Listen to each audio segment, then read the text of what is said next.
Hello friends, welcome back to another session of data structures. In today's class, I'm going to show you a lab experiment which is to develop a Python program to simulate a simple printer queue system. So this program simulates a simple printer queue system effectively with the main functionality handled by two threads. One for adding the print jobs to the queue and another for processing the jobs from the queue. Okay, so these are the two functionalities and these two will be executed in concurrent, like in parallel.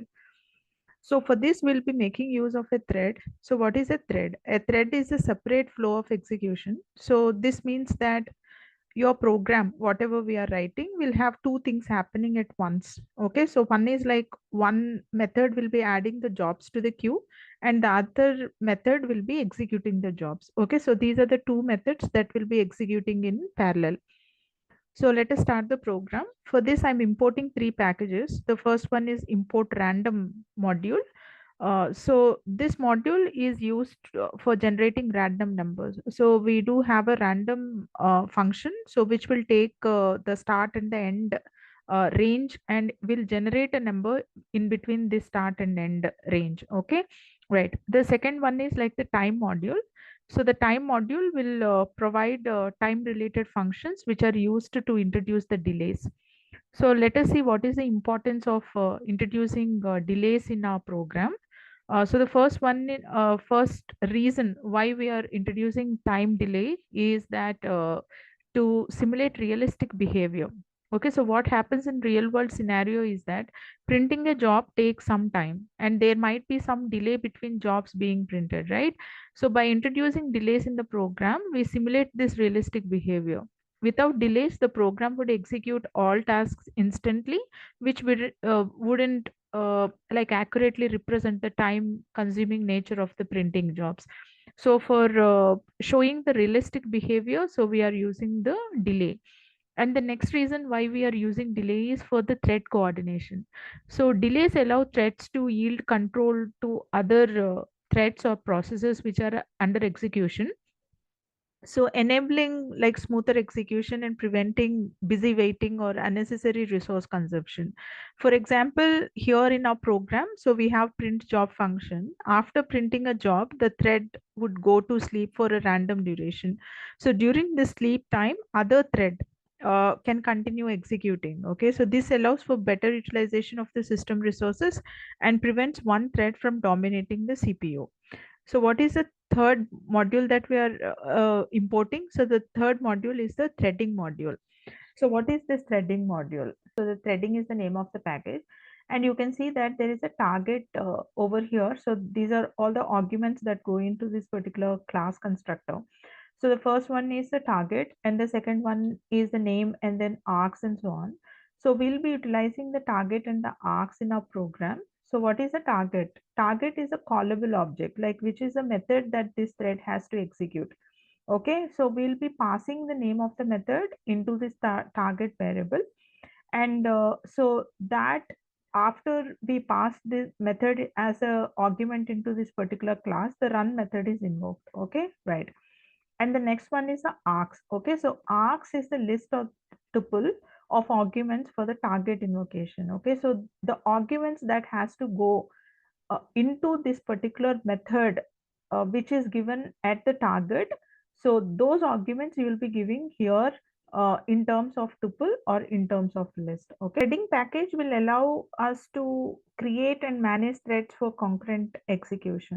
So this is a class, so defines a class named printer queue. So we have defined that. So the name of the class is printer queue, and there is init method which initializes an empty list queue to store print jobs. Okay, so that is regarding your init method. And next we have the enqueue operation. So enqueue operation method adds a print job to the queue and it simply appends the job to the end of the queue list. Okay, so that's what the enqueue function is all about. And next we have the dequeue function. So the dequeue function is to remove and return a print job from the front of the queue, and it checks if the queue is not empty before attempting to dequeue.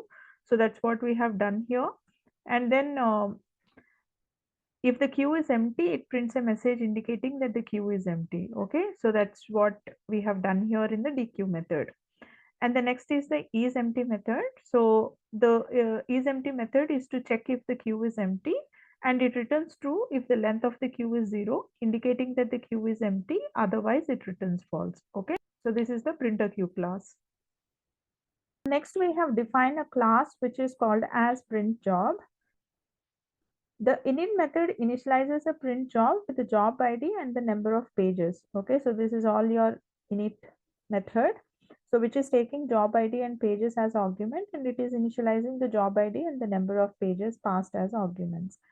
And the next one is the str function. So which is underscore underscore str underscore underscore. So which is used to provide a string representation of the print job.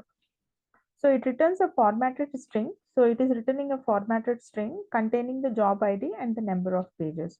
So this is your print job class. So next we have defined print job to simulate the printing process. So this is a method. Okay. So print job is a function. So to simulate this printing process. So it runs in an infinite loop. So you can see that next we have an infinite loop over here. So while true is the infinite loop, continuously checking for jobs in the printer queue. Okay, right. If there's a job in the printer queue, it dequeues the job, simulates printing by sleeping for a random time between 0.5 to 2.0 seconds, and then prints a message indicating that the job has been printed. Okay, so that's what is happening over here. If the queue is empty, it prints a message indicating that there is no job to print and sleeps for 1 second before checking again. Okay, so that's what is happening in this function, which is print job function. So next we have defined one more function, which is simulate printer function, which is used to simulate the creation of print jobs and adding them to the printer queue. So again, it runs in an infinite loop, continuously generating print jobs. Okay, so we started the job ID as 1. Each print job consists of a random number of pages, and the random number of pages are in between 1 to 20. So it creates a print job object with a unique job ID and the random number of pages. Okay, so that's what is happening here. So print job is taking 2 arguments. So one is job ID and then the next one is pages. Job ID is starting with 1 and the pages are randomly generated in between 1 and 20. So it creates a print job object with a unique job ID and the random number of pages. Okay, prints a message indicating that the job has been added to the queue, enqueues the job into the printer queue, increments the job ID for the next job, and then sleeps for 1 second before creating the next job. Okay, so that's what is happening in the printer queue. So all this is the main execution. So which creates an instance of the printer queue class named the printer queue. Okay, so this is an object. So printer queue is an object of the printer queue class. And then we are creating a new thread and the name of the thread is printing thread. Okay. And what is the purpose of this printing thread? The purpose of this printing thread object is to run the print job function. So we said like the target is the print job method. By passing an argument into this particular print job, the argument is the printer queue object. So this printer queue object will go as an argument into this printer job function. Okay. And next what we are doing, we are actually setting the printing thread as the daemon thread. Okay. And what is the purpose of setting it as a daemon thread? Meaning it will automatically close when the main program exits. Okay. So when the main program exits, automatically the daemon thread also will close, releases all the resources and closes. And then what we're doing is we are actually starting the thread. Okay. So which is used by a inbuilt function, which is the start method.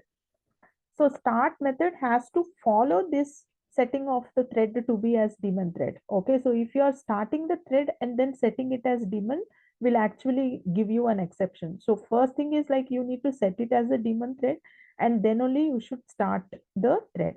And the start function will in turn will invoke the run method and then the thread will start along with the main thread. So I'll have the main thread.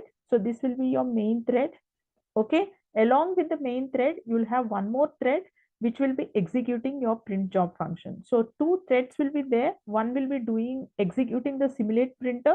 So the main thread will be executing the simulate printer function and the thread, okay, so the child thread that we have created will execute the print job. Okay, so two methods are executing in parallel. One is a simulate printer and the other one is the print job function. Okay, finally what we're doing, we are calling the simulate printer function to start simulating the creation of the print jobs and adding them to the printer queue. So this function runs indefinitely, continuously adding print jobs to the queue. Okay, so that is what is happening. So this line over here, so let me show you this very clearly. So this line over here, the last line, simulate printer and with the printer queue object passing into this particular function is executed by the main thread. Okay, so this is executed by the main thread. And here in these three lines, okay, so printing thread line, this line, and this line are executing by the child thread. Okay, and this thread is executing the print job function. Okay, so this function is executed by the thread child thread and this function is executed by the main thread. So this is what is called as concurrency. So let us see the output of this particular program. So let me run the program and show you. So I have hit on the run button. So you can see, okay, to terminate this, because the program methods are running infinitely. So to terminate this, I'm using Control C. So I have hit on Control C and you can see that the program has stopped. So let me show you the output from the beginning.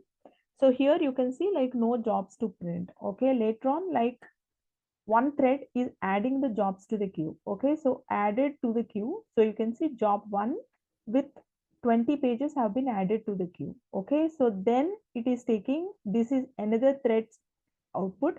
So which is saying printing. Okay, and then you can see another job is added to the queue.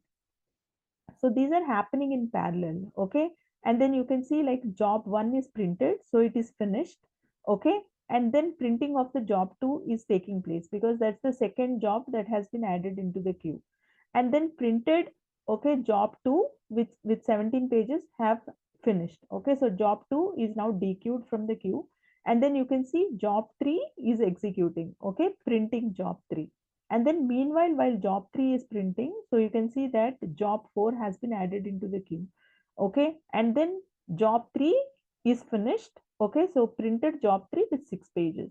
And then job 4 is being printed. So you can see that there are two threads running over here. So one thread is adding the jobs into the queue and the other thread is executing the jobs. Okay, so you can see this printing and then you can see that jobs have been printed and all these are executed by one function and adding the jobs is executed by another program. So if there were no delays, okay, so this output would be so instant that you don't even know like which thread has executed how, and this concurrency would not be realistic. So that's the reason why we have added the delays into the program. So this is regarding simulating a printer system by using the queue. So I hope this program is clear to you. Thank you for watching.